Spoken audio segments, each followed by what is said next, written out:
o governo Bolsonaro, nos últimos dias, tem acelerado o processo de cancelamento de empenhos. O que é o empenho? O empenho é uma autorização de despesa.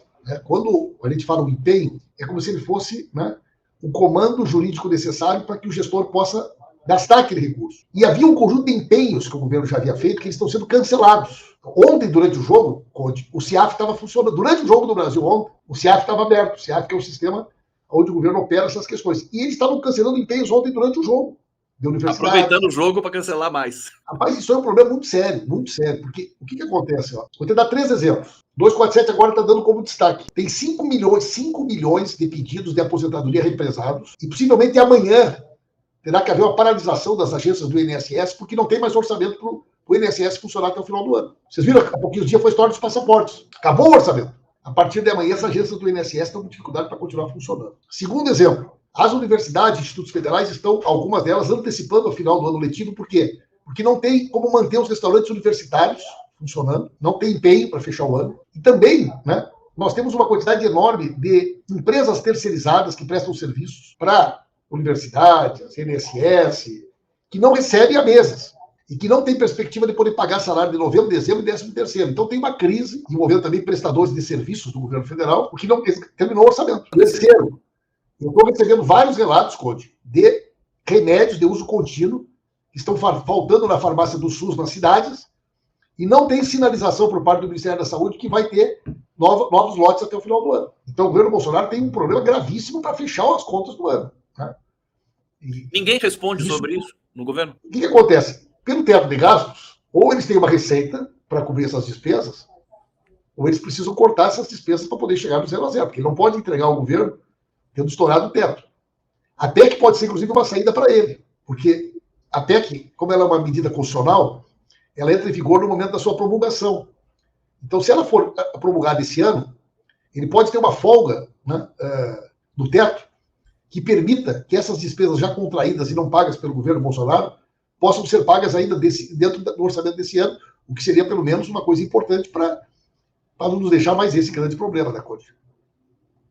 Ô, Pimenta, o que os congressistas, parlamentares, dizem a respeito disso, se é que eles dizem alguma coisa, antes da gente entrar no tema do orçamento secreto, que eu quero te perguntar também. Quer dizer, como é que fecha esse ano? É o grande finale do governo Bolsonaro, que foi um desastre, quer dizer, deixando todo mundo aí à deriva, né? Agora, tem que acelerar algum tipo de resolução para isso, né? Uma questão de ordem institucional. O problema é tudo esse, né? Que na prática, Conde, como o Bolsonaro, ele até hoje ele não reconhece o resultado da eleição, como ele não permite que a gente possa ter uma transição tranquila, institucional, dentro daquilo que a legislação prevê, ele está apostando num ambiente de caos para final de ano.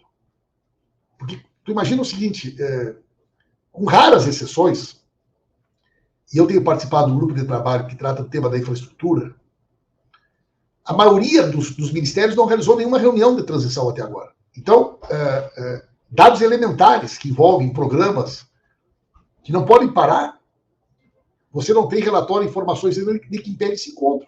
Né? O Tribunal de Contas tem procurado ajudar nesse sentido. Por isso que o trabalho da transição é tão importante. Quer dizer, nós temos 32 grupos temáticos que hoje trabalham no diagnóstico, no levantamento das informações. O presidente Lula deve ser diplomado, né? Vai ser diplomado no próximo dia 12, segunda-feira. Ele tem dito que ele está aguardando a diplomação, porque esse é o último ato jurídico necessário que está a cargo da Justiça Eleitoral. Quer dizer, a partir do momento que ele for diplomado, bom, aí terminou a eleição em todos os seus aspectos. A partir do momento que ele estiver diplomado, ele se sente já então à vontade para poder avançar no processo da composição do governo. E o trabalho dos grupos da transição, eles estão com a data de encerramento prevista também para o dia 12, que é o mesmo dia da diplomação. Então, possivelmente, a partir da semana que vem, o presidente Lula começa a fazer os primeiros anúncios de ministérios, e essas pessoas que forem sendo designadas, elas vão receber essas informações e vão ter aí um prazo de 15 dias para preparar tudo para, a partir do dia 1º de janeiro, a gente iniciar aí uma página nova na gestão, né, e na vida do povo brasileiro.